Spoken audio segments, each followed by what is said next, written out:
Hello, welcome to my YouTube channel. मैं doctor Jyoti Rohila स्वागत करती हूँ मेरे YouTube channel Hindi classes by doctor Jyoti ma'am पर। तो आज हम देखेंगे एक कुत्ता और एक मैना के प्रश्नोत्तरों को।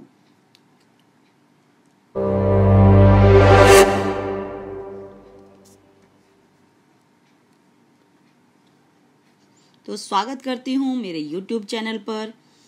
आप सभी का बहुत बहुत आभार जो आपने मेरे इस चैनल को इतना सराहा, इतने सारे कमेंट मुझे मिले, उसके लिए सपोर्ट देने के लिए आपका बहुत बहुत आभार। आपको जानकर खुशी होगी कि हमारे इस टीचिंग क्लास में हमें 200 से ज़्यादा लोगों ने पसंद किया और 2 महीने के अंदर अंदर इस परिवार में वो लोग शामिल हो गए। और इसका क्रेडिट जाता है आप सभी के प्यार और आपकी मोहब्बत को। तो इस प्रकार आप मेरा उत्साहवर्धन करते रहें ताकि मैं आगे भी आपके लिए वीडियोस लाती रहूं जो हमारे प्यारे बच्चों के लिए पढ़ाई में मददगार साबित होंगी। तो अभी रविंद्रनाथ टैगोर, जिनको गुरुदेव की संज्ञा दी गई है, इन्होंने लिखा एक कुत्ता और एक मैना नामक पाठ, जिसके लेखक हैं आचार्य हजारी प्रसाद द्विवेदी जी। मौखिक प्रश्न संख्या 1। शांति निकेतन छोड़ने का विचार गुरुदेव के मन में क्यों आया? उत्तर, गुरुदेव का स्वास्थ्य बहुत अच्छा नहीं रहता था। वे वृद्ध और कमजोर हो गए थे। अब वे असमय अपने दर्शन के लिए आने वाले लोगों तथा भीड़ भाड़ से दूर अपने पैतृक मकान में एकांत में शांतिपूर्ण जीवन व्यतीत करना चाहते थे। इसलिए गुरुदेव के मन में शांति निकेतन को छोड़कर श्री निकेतन जाने का विचार आया। दर्शनार्थी यानी दर्शन करने के लिए आने वाले लोग।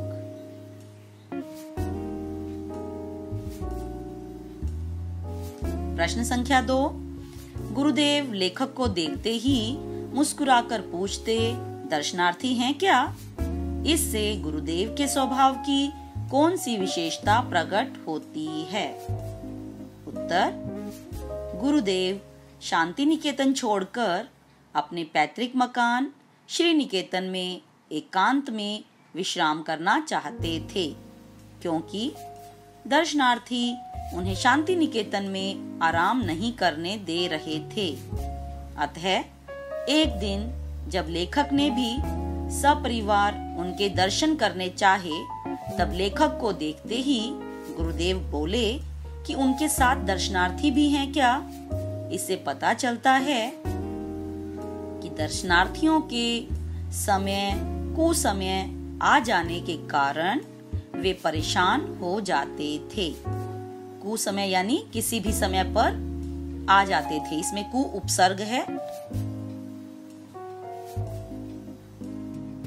प्रश्न संख्या 3। देखा तुमने, ये आ गए। ये शब्द गुरुदेव ने किसके लिए कहे? उत्तर, ये शब्द गुरुदेव ने कुत्ते के लिए कहे थे, क्योंकि कुत्ते ने सहज बोध के द्वारा अपने आप ही जान लिया कि गुरुदेव कहाँ पर हैं। किसी ने भी उसे रास्ता नहीं बताया था, राह नहीं बताई थी। जब कुत्ता श्री निकेतन में गुरुदेव के पास पहुंचकर पूंछ हिलाने लगता है और उनके हाथों का स्पर्श महसूस करके आनंदित हो जाता है, तब ये शब्द गुरुदेव ने लेखक से कहे। सहज बोध यानी स्वाभाविक ज्ञान। प्रश्न संख्या 4। कुत्ते के बारे में लिखी कविता पढ़कर लेखक को कौन सी घटना याद आती है? उत्तर, कुत्ते के बारे में लिखी आरोग्य कविता पढ़कर लेखक को वह घटना याद आती है जब कुत्ता अपने आप ही श्री निकेतन पहुंच जाता है ताकि गुरुदेव के हाथों से सहलाए जाने का सुख ले सके। फिर वह कुत्ता अपनी संवेदनशीलता तब दिखाता है जब गुरुदेव की चिता भस्म कोलकाता से आश्रम में लाई गई। तब वह कुत्ता चुपचाप अस्थि कलश के पास बैठा रहा और आश्रम वासियों के साथ चुपचाप भस्म को अंतिम विदा देने भी गया।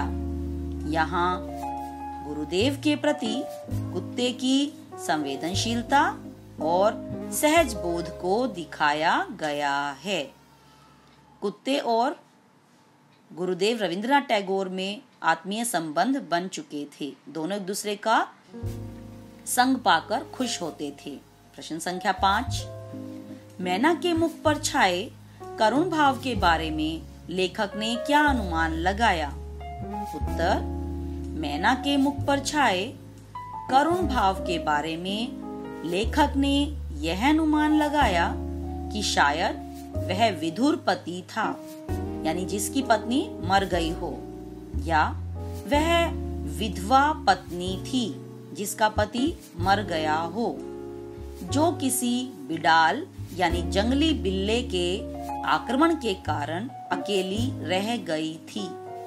अभी तक तो लेखक मैना के विषय में यही सोचता था कि मैना करुण भाव दिखाने वाला पक्षी है ही नहीं, परंतु गुरुदेव द्वारा बताए जाने के बाद ही लेखक को मैना का करुण भाव दिखाई देने लगा। लिखित प्रश्न। प्रश्न संख्या 1, कुत्ता गुरुदेव के पास कैसे पहुंच गया? उत्तर, कुत्ता शांति निकेतन को छोड़कर श्री निकेतन अपने आश्रयदाता गुरुदेव के पास अपने आप ही सहज बोध तथा आत्मीयता के कारण पहुंच गया था। किसी ने भी उसे रास्ता नहीं बताया था। प्रश्न संख्या 2, कुत्ते के विषय में किस आश्चर्यजनक प्रसंग का वर्णन लेखक ने किया है? उत्तर, जब गुरुदेव शांति निकेतन छोड़कर अपने पैतृक मकान श्री निकेतन में चले जाते हैं तो कुत्ता अपने आप ही श्री निकेतन पहुंच जाता है। फिर जब गुरुदेव की चिताभस्म कोलकाता से आश्रम में लाई गई तब वह कुत्ता न जाने किस सहज बोध के बल पर आश्रम के द्वार तक आया और चुपचाप अस्थि कलश के पास बैठा रहा। आश्रम वासियों के साथ चुपचाप भस्म को अंतिम विदा देने भी गया। यहाँ गुरुदेव के प्रति कुत्ते की संवेदनशीलता, आत्मीयता तथा सहज बोध को दिखाया गया है।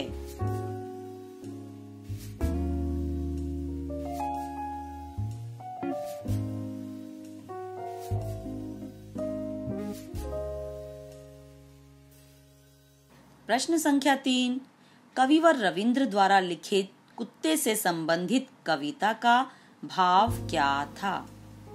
उत्तर, कविवर रविंद्रनाथ द्वारा लिखित कुत्ते से संबंधित कविता का भाव यह था कि पशु पक्षी मूक वाणी के द्वारा अपनी आंखों के माध्यम से ही अपने प्रेम को अभिव्यक्त करते हैं।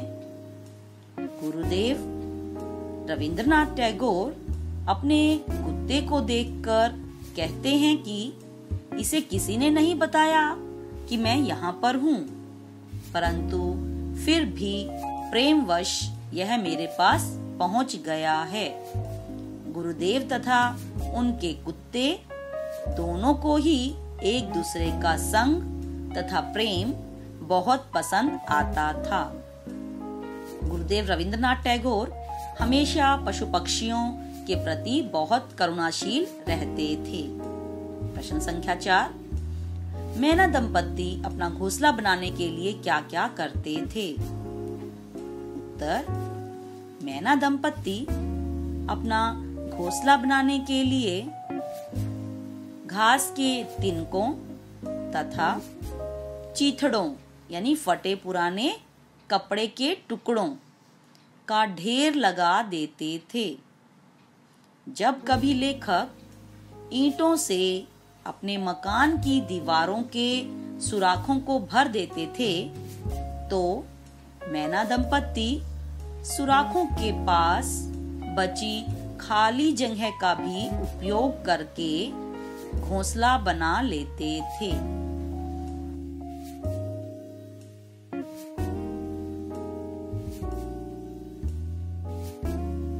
प्रश्न संख्या 5, मैना और उसके पति की बातें वार्तालाप के रूप में लिखिए।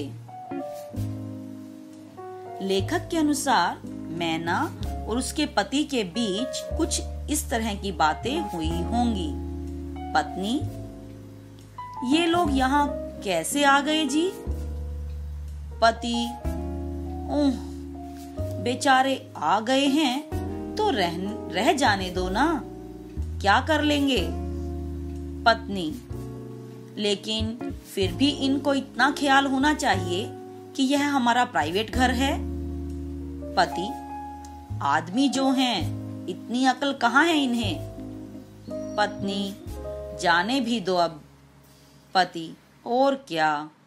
इस तरह से मैना और उसके पति के बीच वार्तालाप हुई होंगी। सही विकल्प चुनकर ठीक का निशान लगाएं। प्रश्न संख्या 1, श्री निकेतन के मकान में लेखक ने गुरुदेव को क्या करते हुए देखा?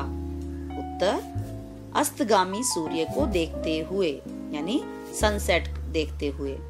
प्रश्न संख्या 2, कुत्ता गुरुदेव के आसन के पास कब तक बैठा रहता था? उत्तर: उनके द्वारा हाथ से स्पर्श किए जाने तक। प्रश्न संख्या 3, मैना के मुख पर करुण भाव का कारण क्या था? बिडाल के आक्रमण के कारण वह अकेली रह गई थी।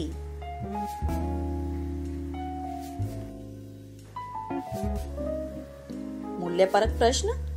प्रश्न संख्या 1, प्रकृति अनुशासन सिखाने वाली सर्वोत्तम पाठशाला है, कैसे? उत्तर: प्रकृति हमें अनुशासन सिखाती है, यानी डिसिप्लिन। हम प्रकृति को जैसा देंगे वह हमें वैसा ही उसी रूप में लौटा देती है। अगर हम प्रकृति, जीव जंतुओं तथा प्राकृतिक चीजों के प्रति प्रेम भाव रखेंगे तो प्रकृति हमें प्रेम पूर्वक अपने प्यार से भरपूर कर देगी। जीव जंतुओं के प्रति प्रेम भाव गुरुदेव रविंद्रनाथ टैगोर के मन में भी था, जो उनकी कविताओं के माध्यम से भी पता चलता है। पाठ में भी कुत्ते और मैना के प्रसंग के माध्यम से ही गुरुदेव के प्रेम भाव, आत्मीयता तथा कवि हृदय की कोमल भावनाओं को अभिव्यक्ति मिलती है। इसलिए हमें हमेशा प्रकृति के प्रति दयाशील रहना चाहिए।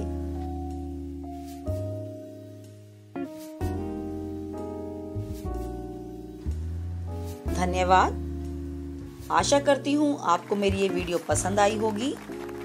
आगे आने वाली सभी वीडियोस आपको मिलती रहें, इसके लिए सब्सक्राइब करना ना भूलिए और बेल आइकन को दबाना ना भूलें।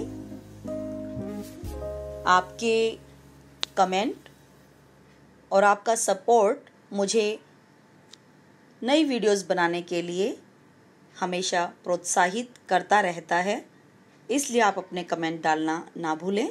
धन्यवाद। आपका दिन शुभ हो।